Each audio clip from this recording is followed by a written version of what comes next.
So, I don't know where to start with this. I've never shared my story or stories with anyone other than my close friend. I don't want anyone thinking I'm crazy. Anyways, it was around Christmas time when this all happened. My friend and I were really into Ouija boards, but never had the balls to buy one. Even if I did get one, my parents would pretty much disown me. My family isn't super religious, but they definitely believed in the Ouija board enough to know how powerful it could be. So, as I was saying, this happened around Christmas time. My friend came over to celebrate with my family since he wasn't too close with his. He took me aside and we exchanged gifts. He opened his first. I had gotten him a couple of movies he'd been wanting. When it was my turn to open my gift, he stopped me before I could even read the label. He said, "Make sure your mom doesn't see it." Immediately I knew what he had gotten me. I opened it and there it was, my very own Ouija board.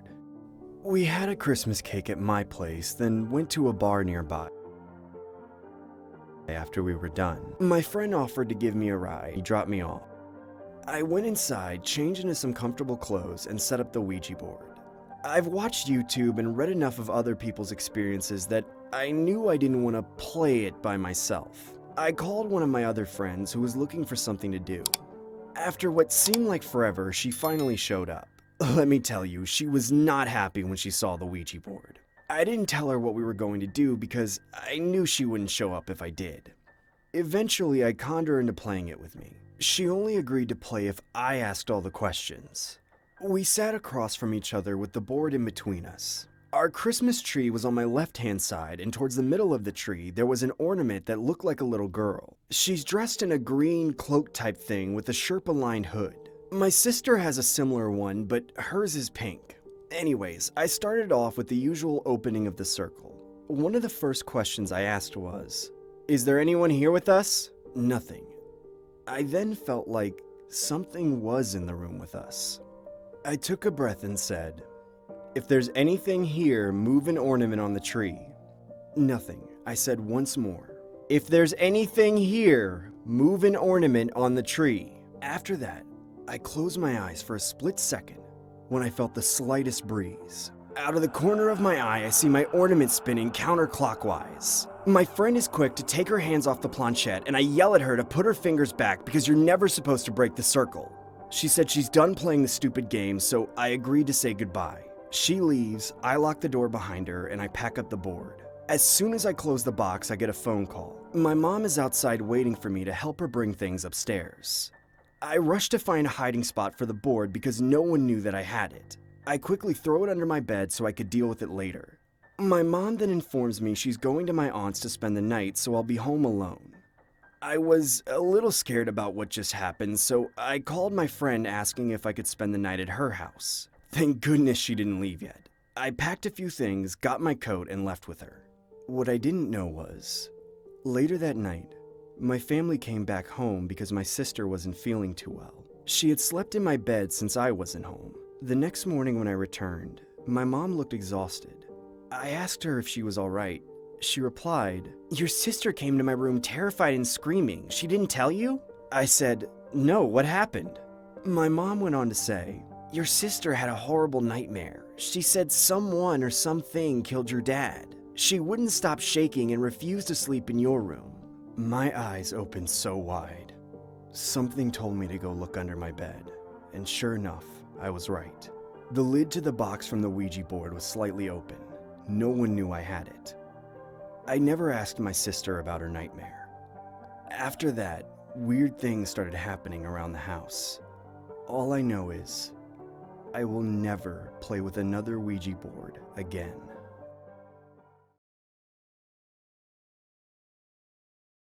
This story begins in 8th grade. For context, I am a white female and was struggling with really bad depression and self-harm, 7th grade to 10th. 2 years clean. Depression had a big impact on my memory, so some sections of my childhood, and this time, is completely blank, so this is as close as I can remember it, but that might not be 100% accurate. At the end of 8th grade, one of my close male friends, Tom, invited me to his birthday party.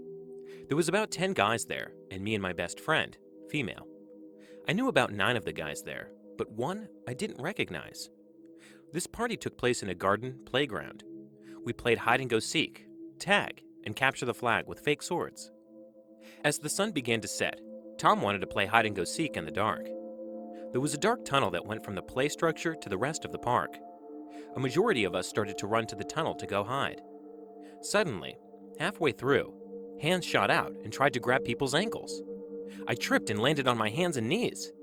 The second my hands hit the ground, a foot hit my legs as I tripped someone else. The hands in the dark laughed as Tim's friends came out from the dark. The person who tripped over me turned out to be the person I had never met. We went to a bench right outside the tunnel to check for wounds and patch ourselves up. We got acquainted, and he introduced himself as Davidson Whitaker III. He was polite, kind, and easy on the eyes. We had some stuff in common. His birthday was the same as my father's, and he was outgoing and an extrovert, exactly what I needed to be a more rounded person. The rest of the night was a blur, but we spent most of the night talking. As the party was coming to an end, and people's parents were coming to pick them up, he asked for my number in addition to my best friend's. He did it in a way that he only really wanted my number, but wanted to be polite. He never seemed creepy in doing this. He wasn't unsettling. He was just a cute boy asking for my number. Davidson, or as he let me call him, Davis, and I spent the next month or so texting almost non-stop every day. I felt beautiful and wanted. It was comforting. At some point, we became more than friends. We were suddenly dating, but I never wanted to go on a date. I think he convinced me to go on some date as a group to some movie, but I don't remember it. The only proof I have of this exchange is a ticket stub and his word. He finally convinced me to go on a real date. I wore some jean shorts and a t-shirt. He chose the location of a museum in the city. If you know me, you wouldn't know there's only 3 museums I like in the whole world, and I hate normal museums. As a kid, my mom forced me to go to all of them whenever we traveled, and I got sick of them quickly. He picked me up from my house and now knew where I lived. I didn't think anything of it at the time. After we went to the museum, I went out to dinner with him and my mom at my favorite Thai place. I even have an awkward photo to remember that moment by. After the date, however, he sent me lewd thoughts he had that whole date with me. He had attempted sexting before, but I wasn't that involved. I'd send a yeah or a daddy every 20 lines or so. I've always been a people pleaser in both ways and just wanted him to be happy. But this time felt off. It felt real. I couldn't pretend someone else was sexting him. It was about me, and I didn't like that. It made me feel uncomfortable, and so I just buried that feeling deep. This was the first thing that felt off about him. After that, things got worse. I wanted space sometimes, and he didn't like that. I would take a 30-minute shower and get back to 50 to 100 messages from him. He started to make it racial. He is African American, and kept on talking about how I needed some of his cocoa. My family is from the Deep South, so anything racial makes me deeply uncomfortable. His messages got more explicit. He would detail any wet dream he had about me, and how it made him feel. It all made me so uncomfortable. Finally, I had had enough. I told him it was over, and we needed to stop. It had only been about 2 to 3 months, but I couldn't take it anymore. I said no. He argued. He said it wasn't fair. He said I needed him. He said he cared about me. He said I was the only one. I said no again. That didn't matter to him. We were meant to be, and my no meant nothing to him. That scared me. I told him I wouldn't feel safe anymore around him, and how much I hated what he was doing. I told him that I wasn't comfortable anymore because he didn't know the meaning of no, because I was scared he was going to rape me. He said he'd never hurt me. I told him to stay away from me. From my house. He showed up at my doorstep. My parents invited him in because they thought we were still dating. I was so ashamed it wasn't working out that I just couldn't say anything. He stayed for food before I was able to get him out. I told my parents shortly after he left to never let him return. He continued with the one-sided sexting. He sent nudes. He sent 13 red roses when I didn't talk to him for a week. I threw the roses out the window. I've always hated flowers because they die too quickly, but he never bothered to ask. He showed up at my doorstep again even when I begged him not to. My dad told him through the door to go away as I cowered in our living room. He scared me so much. I was never safe. Every guy around his height with his haircut gave me a fright. I was terrified he would see me and rape me. I got a boyfriend freshman year, John, a timid guy who I could break if I hugged him too hard. John's heart was made of gold. He made me feel safe. Yet, Davis persisted. He texted me daily, begging me to stop cheating. He thought we had been dating this whole time. I tried everything, besides disengaging. I told him I was gay now. Not entirely wrong. I told him I was transitioning to male. He is very straight, and this was never meant to belittle trans individuals. Yet, what shook him the most was when I gave myself an undercut. Not my hair! He traded it like I was damaging his property. This persisted. Unrelated to him, I went to a therapeutic boarding school end of freshman year. I got the help and support I needed because I had tried to kill myself during freshman year. I got better and off my depression meds. I was gone from technology and texting for 13 months and 12 days. I thought I was better when I came back, that I had matured and could handle him. I messaged him August 20th, beginning of junior year, that I thought we could work it out. Almost verbatim, he said, "All those other girls meant nothing. You were the only one for me." And he also said that we had been dating since that night in 8th grade. I was naive, and I thought I was in control, so we tried to make it work it out. I had 2 rules. 1, you will never ever see me in person. 2, I initiate when we talk. I still felt scared of him, and these rules made me feel safe.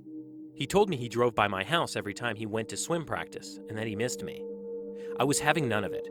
I said he had 3 chances and it was over, but he probably broke them 20 times. Junior year, September, I got back with John. He made me feel safe. I told him about Davis, and he was nicer than he should have been about my mistakes with him. We laughed at the stuff Davis said, but deep down I was scared. I am scared. I had enough when I was scrolling back through our old messages. I said no, and he replied, "But my cock says yes." I told him I was done, and I blocked him in November. I unblocked him on Valentine's Day, and he sent about 20 messages of how much he missed me and the exact day count since I had last talked to him. It scared me. I blocked him immediately without replying. My 18th birthday was riddled with fear because I told Davis that I wouldn't have sex with him until I was 18 because of morals or whatever. That's what I thought at the time, but now I know it was just fear. He knows my school. He knows my address. My current best friend is trained in martial arts and self-defense for a decade, so I hung to her all day. What should have been an exciting day of adulthood was riddled with fear that he would show up. I haven't unblocked him since last Valentine's Day. I haven't talked to him in almost a year and a half. Yet, I'm still scared some days. Scared that the man who is obsessed with me is right around the corner.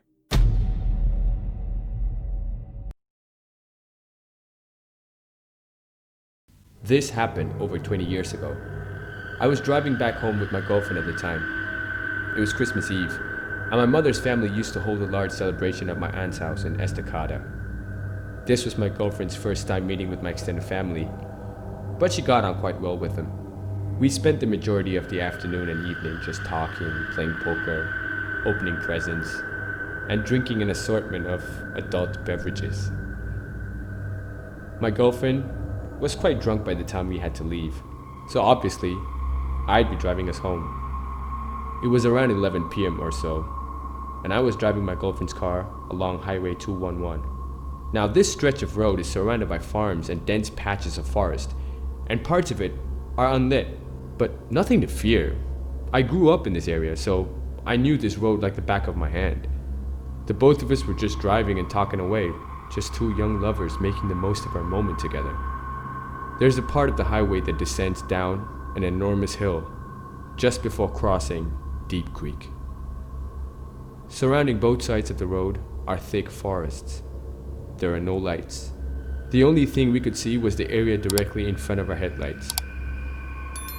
I drove down the hill, crossed the bridge, and uphill through more forest.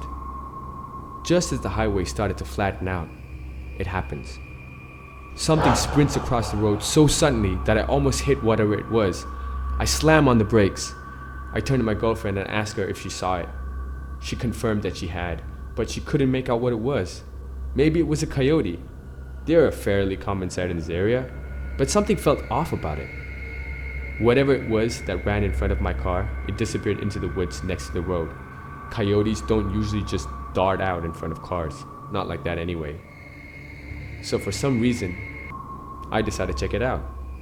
I turned the car around and switched on the high beams to better light up the forest in which this thing had vanished into. I step out of the car and walk towards the woods. I don't see anything, but now it feels like perhaps I made a big mistake. My heart is pounding, and the hairs on the back of my neck are standing at full attention. But I still don't see anything unusual in the trees. Suddenly, the car's horn blasts. It's not a beep, beep, beep that you'd get if, say, your driver or passenger wanted you to hurry up and get in the car. No, this was a long, blaring beep. I walked back into the car and asked my girlfriend why she leaned on the horn like that. She said nothing. Instead, she pointed to a spot about 50 feet from where I was standing. I looked in that direction, and that's when I saw it. Surely, this was the thing that ran in front of the car. It was a man. He was completely naked. His skin was covered in dirt and mud, and in one of his hands, he was holding a hatchet. He looked back at us, and then he smiled and waved to us just before turning around and walking back into the forest. Needless to say, we got the hell out of there. Once we were safely driving again, my girlfriend explained what had just happened. While I was trying to look for the man in the area he initially vanished into, he circled back around and came out from another spot in the forest, beyond my car headlights. My girlfriend had seen something out of the corner of her eye, and that's when she saw him. Before she honked the horn, he was walking towards me, his hatchet raised, as if making to strike me.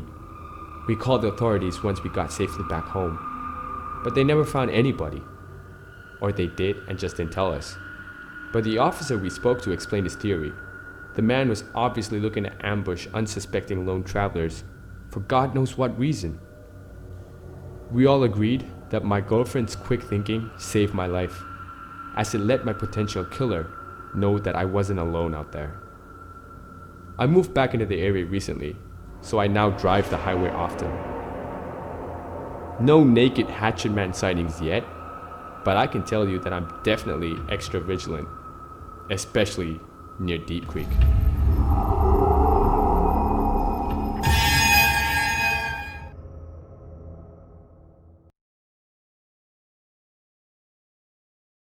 This happened a few years ago, but I still think about it to this day.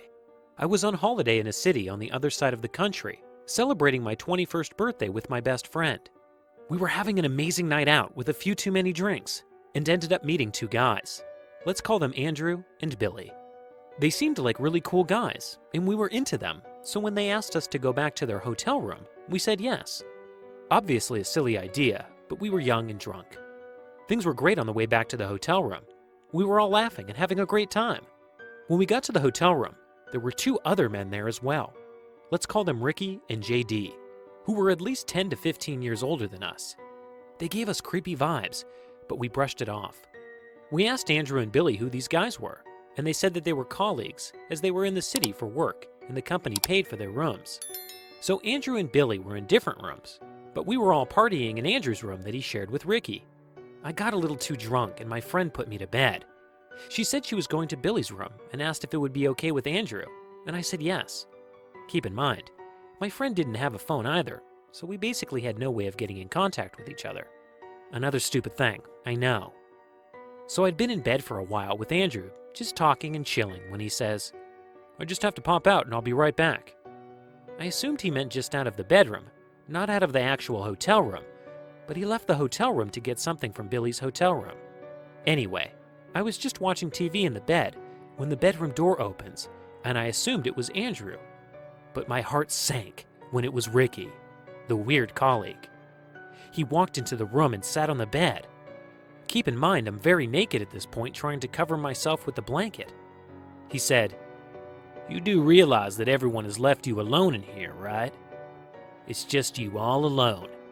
No one is here, and no one can hear you," and continued edging closer and closer to me on the bed. At this point, I was completely speechless and absolutely terrified. I was completely frozen in fear, and I had no idea what to do. I tried to say something, but nothing came out. He definitely sensed my fear, and for some reason, he just got up and left. A sense of relief flooded me, and I felt silly for overreacting. That was until I heard JD. other random colleague, shouting, "Get the fuck back in there! What are you doing? This isn't what we discussed. Get the fuck back in there and do what you were meant to do. Who gives a fuck about that whore? Just get back in there and do what you need to do." I ran to the bathroom and locked myself in because I was so scared, but there was no way out, and the only way out of the hotel room was through the front door, and I had to walk past Ricky and JD to get there. I was so terrified. I had a million thoughts rushing through my head, and I had no idea what to do, but I knew I had to escape. I decided my only option was to just leave the room and be ready to defend myself if things were to go pear-shaped. I threw my clothes on and grabbed my shoes. I opened the door, and Ricky and JD were sitting on a couch close to the bedroom door. JD said, "Hey, sexy, where are you going in such a rush? Come and join us. Come here right now." I said, "No thanks," and ran to the front door and ripped it open. When I got out, I was so relieved, but I was still in a random hotel in a random city with no way to contact my friend. But I thought my best option was to go to the lobby and just wait. As I was walking, I heard two men yelling down the hall, "Where are you? We know you aren't too far away. Come back and join us. You know you want to." It was Ricky and JD. I was absolutely fucking terrified by this point. I began sprinting to the elevator. I could hear them gaining on me. I never knew I could run so fast, but I just continued and didn't look back. I felt like I was running forever until I reached the end of the corridor, and my worst nightmare had come true. I missed the turn off of the elevator. Fucking idiot, ha ha ha. So I had to turn and run back towards where I could hear Ricky and JD still yelling down the hallway. I found the elevator and got in. I could hear their voices getting louder and louder, and I didn't want to imagine what would happen if they got into the elevator with me. The door finally closed after what felt like a lifetime. I thought I would go down to the lobby and just wait there, because at least there would be people there, so there would be some form of safety. I got to the lobby and realized that there was no one in sight. No one at all, not even behind the desk. I sat on a couch and didn't know what to do with myself. I was absolutely terrified that Ricky and JD would come to the lobby. Then I heard the elevator ding and the door open. My heart dropped. But it was Andrew. I told him what had happened, and he was outraged that his colleagues did that, and he took me to where my best friend was. Everything turned out fine, but it could have been a lot worse. So Ricky and JD, let's never meet again.